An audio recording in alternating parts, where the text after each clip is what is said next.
नमस्कार, मैं हरिओम वीर आज आपके लिए लेकर आया हूं एक छोटी सी कहानी।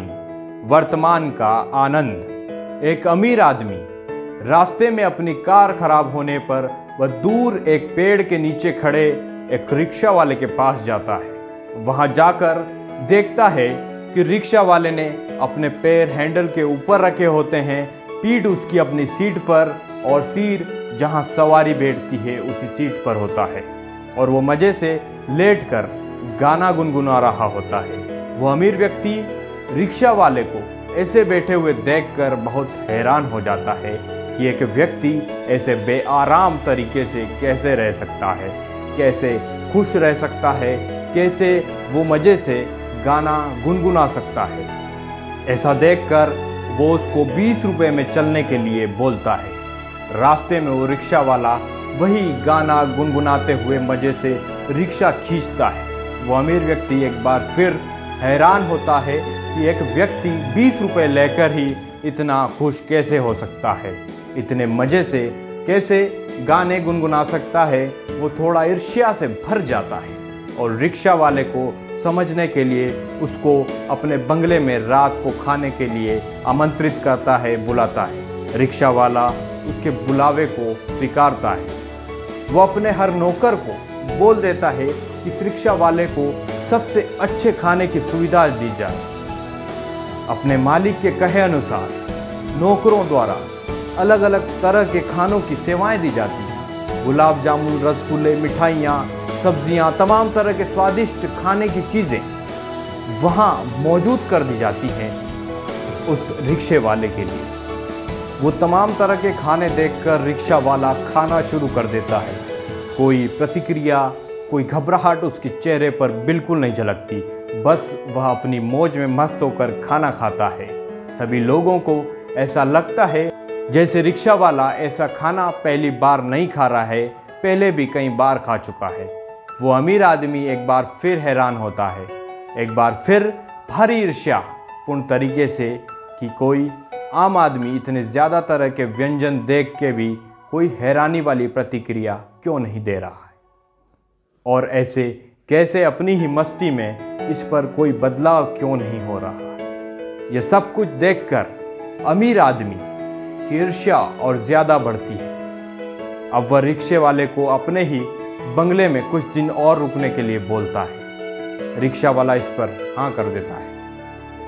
रिक्शा वाले को बहुत ज़्यादा इज्जत दी जाती है। कोई उसको जूते पहना रहा होता है तो कोई कोट। एक बेल बजाने पर 3-3 नौकर सामने हाजिर हो जाते हैं। एक बड़ी सी टेलीविज़न स्क्रीन पर उसको प्रोग्राम दिखाए जाते हैं और एयर कंडीशनर कमरे में सोने के लिए उसे बोला जाता है। तमाम तरह की सुविधाओं के बाद अमीर आदमी नोट करता है कि वो रिक्शे वाला इतना कुछ देखकर भी प्रतिक्रिया नहीं दे रहा है। वो वैसे ही साधारण चल रहा है जैसे वो रिक्शा में था, वैसे ही उस पर महंगी कीमती चीज़ों का कोई प्रभाव नहीं था, वैसे ही गाना गुनगुना रहा था जैसे वो रिक्शा में गुनगुना रहा था। अमीर आदमी की ईर्ष्या बढ़ती चली जाती है और वह सोचता है कि अब तो हद हो गई, इसको तो कोई हैरानी नहीं हो रही, इसको कोई फर्क नहीं पड़ रहा, ये वैसे ही खुश है, कोई प्रतिक्रिया ही नहीं दे रहा।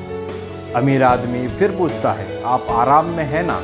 रिक्शा वाला फिर कहता है, जी साहब बिल्कुल आराम में हूँ। अब अमीर आदमी तय करता है कि उसको उसी रिक्शा पर वापस छोड़ दिया जाए। वहाँ जाकर ही इसको उन बेहतरीन चीज़ों का एहसास होगा, क्योंकि वहाँ जाकर ये इन सब बेहतरीन चीज़ों को याद करेगा।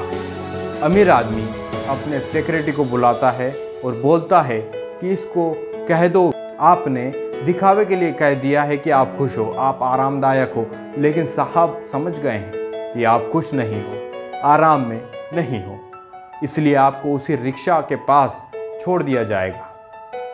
सेक्रेटरी के ऐसा कहने पर रिक्शा वाला कहता है, ठीक है सर, जैसा आप चाहें, जब आप चाहें। उसे वापस उसी जगह पर छोड़ दिया जाता है जहां पर उसका रिक्शा था।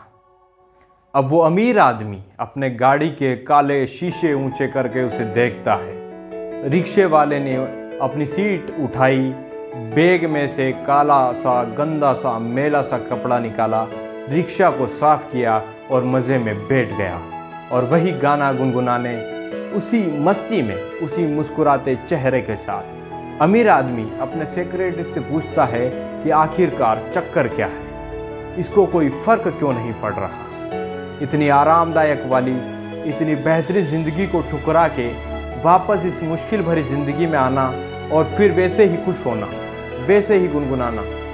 फिर वो सेक्रेटरी उस अमीर आदमी को कहता है, सर, यह एक कामयाब इंसान की पहचान है। एक कामयाब इंसान वर्तमान में जीता है, उसको एंजॉय करता है, उसे जीता है, बढ़िया ज़िंदगी की उम्मीद में अपना वर्तमान खराब नहीं करता। अगर उससे भी बढ़िया ज़िंदगी मिल गई तो उसका भी स्वागत करता है, उसको भी जिंदा दिली के साथ जीता है, उसे भी भोगता है और उस वर्तमान को भी खराब नहीं करता। और अगर ज़िंदगी में दोबारा कोई बुरा दिन देखना पड़े तो भी उस वर्तमान को उतने ही खुशी से, उतने ही आनंद से, उतने ही मज़े से भोगता है, मनोरंजन करता है और उसी में आनंद लेता है।